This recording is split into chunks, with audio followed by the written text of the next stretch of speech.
Amerika Birleşik Devletleri Uzay Kuvvetleri Askeri Güç.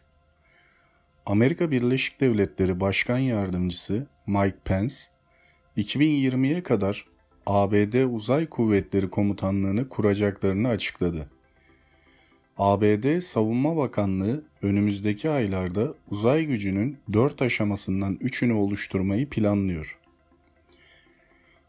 Uzay Kuvvetleri Komutanlığı, orduya gerekli satın almaları yapabilmek için kurulacak bir ajans ve amacı uzayda mevcut operatörleri de kendine bağlayacak yeni bir topluluk oluşturmak.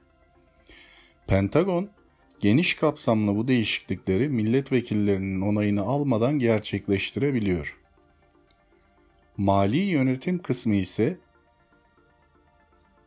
planın 4. ve tesis edilmesi Kongre'nin kararıyla gerçekleşecek olan kısmı olarak görünüyor. Savunma yetkililerinin açıklamasına göre 2018'in kalan aylarında uzay gücünü tam olarak kurabilmek için yasama önerilerinin hayata geçirilmesi gerekecek. Bu durum bütçeye yansıyacak ve Trump'ın yönetiminin 2020 bütçe teklifinin bir parçası halinde Kongre'ye sunulacak.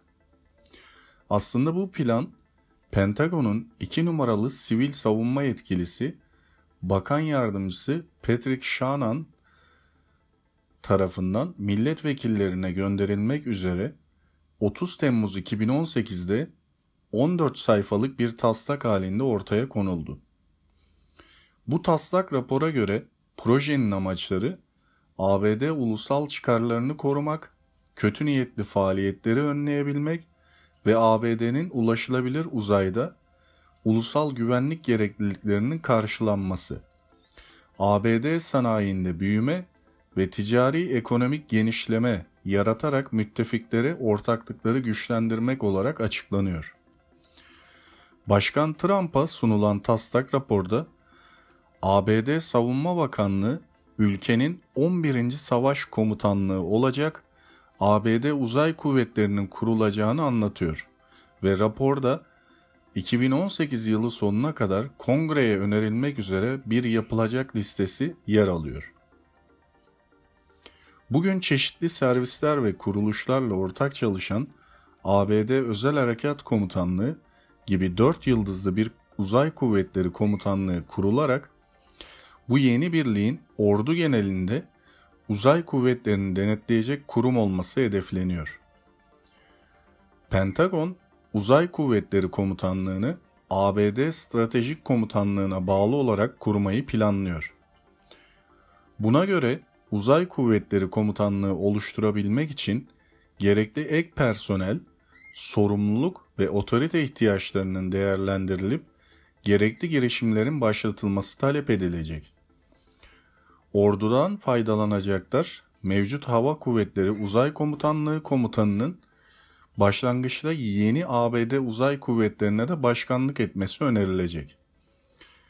ABD'nin Avrupa Komutanlığı'ndan başlanarak coğrafi kriterlere göre diğer komutanlıklarda plana entegre edilecek. Uzay operasyon gücü oluşturulurken ABD mevcut Özel Harekatlar Komutanlığı SOCOM personeline benzer bir şekilde ordunun tüm askeri hizmet veren bölümlerinden faydalanacak. Özel kuvvetlerde olduğu gibi karma bir ekip oluşturulacak olan Pentagon, tüm proje çalışanlarının tek birlik haline evrileceğini söylüyor. Bu ekibin hızla bir araya geleceği düşünülüyor ve ekibin öncelikli hedefi 2019 yaz aylarında ABD Avrupa Komutanlığı ve Hint Pasifik Komutanlıklarına entegre olmak. ABD Uzay Kuvvetleri Komutanlığı kuruyor. Taslak raporda yer alan ve faaliyete geçirilecek Uzay Geliştirme Ajansı ise Pentagon'un özel uzay şirketlerinin faaliyetlerini ve yaptıkları yeni uydu geliştirme ve uzay lansman sözleşmelerini daha iyi denetleyeceğini gösteriyor. Uzay Geliştirme Ajansı'nın aynı zamanda Pentagon'un uzay anlaşmalarının ve harcamalarının daha iyi sonuçlar vermesini de hedefleyeceği lanse ediliyor. En çok hava kuvvetleri etkilenecek. Uzay Kuvvetleri Komutanlığı'nın kurulması en çok hava kuvvetlerini etkileyecek, zira Hava Savunma Bakanlığı bütçesinin yaklaşık %85'ini yöneten ve uyduların alınması, hizmete sokulması ve güncellenmesi gibi faaliyetleri yürüten hava kuvvetlerine bağlı 6.000 kişilik bir birim olan ve Los Angeles'ta bulunan Space and Missile Systems Centers, Uzay ve Füze Sistemleri Merkezi, önemli revizyonlara uğrayacak. Son yıllarda ABD Hava Kuvvetleri, uzayda ve Rusya ve Çin gelecek olası müdahalelere karşı çok sayıda değişikliğe gitmişti.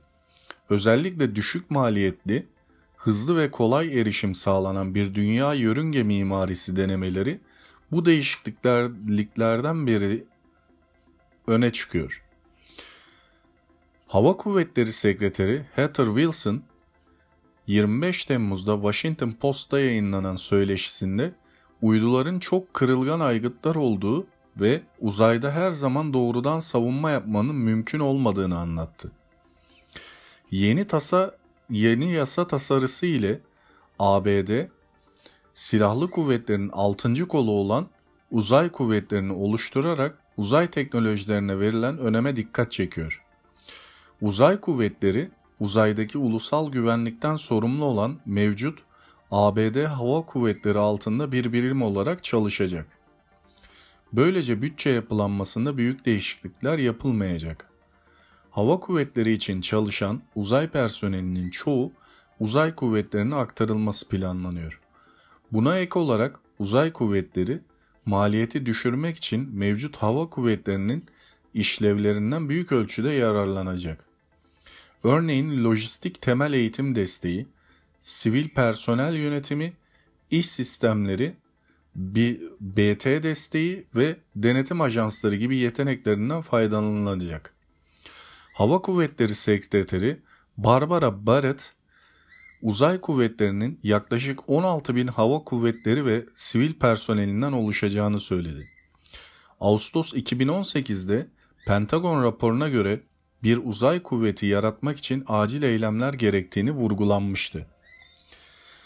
Rapora göre Uzay Kalkınma Ajansı, Uzay Operasyon Kuvvetleri ve ABD Uzay Komutanlığı gibi birimlere ihtiyaç duyulmaktaydı. ABD ordusu, kara, hava, deniz piyadeleri ve sahil güvenlik komutanları olarak 5 ana askeri hizmet komutanlığına ayrılıyordu. Uzay Kuvvetleri Komutanlığı ile birlikte bu komutanlıkların sayısı 6 oldu. Yasa kapsamında bölgesel ve işlevsel olarak ikiye ayrılan muharip komutanlıklar ise Merkez Kuvvetler, Avrupa Kuvvetleri, Hint-Pasifik Kuvvetleri, Afrika Kuvvetleri, Kuzey Saha ve Güney Saha komutanlıkları ile siber güvenlik, özel harekat, stratejik kuvvetler ve lojistik komutanları olmak üzere 10 komutanlıktan oluşuyordu. Arkadaşlar, Amerika Birleşik Devletleri'nin bu projesi aslında normal havacılıkla ilgili savunma stratejilerinde de askeri stratejilerinde de mevcut. Bildiğiniz üzere 51. bölge gibi çeşitli yerlerde havacılıkla alakalı bazı çalışmaları var ki 51. bölgeyi takdir ederseniz hepiniz bilmektesinizdir. Uzaylılarla da ilişkilendirilir. Burada bu tarz çalışmaları yürütüyorlar kısmen de olsa. Yani kendi hava araçlarını geliştirmek olsun, uzay araçlarını geliştirmek olsun bazı işlemlerde kullanıyorlar bu bölgeyi.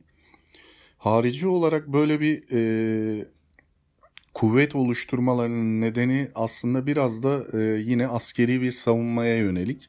Ki bildiğiniz üzere diğer ülkeler de Çin de dahil olmak üzere uzay yarışında yer edinmeye çalışıyor. Ve Amerika'da bundan kendi korumasını sağlamak adı altında bir nevi kendi gücünü göstermeye çalışıyor. Yani dünyada kurduğu egemenliği uzayda da kurmaya çalışıyor diyebiliriz. Bir nevi kendi açıklamalarından da, yani az önce size okuduğum metinlerden de görebileceğiniz üzere uzaya çıkan astronotların da birçoğu zaten hava personeli, yani havacılık yapmış personelden oluşuyor.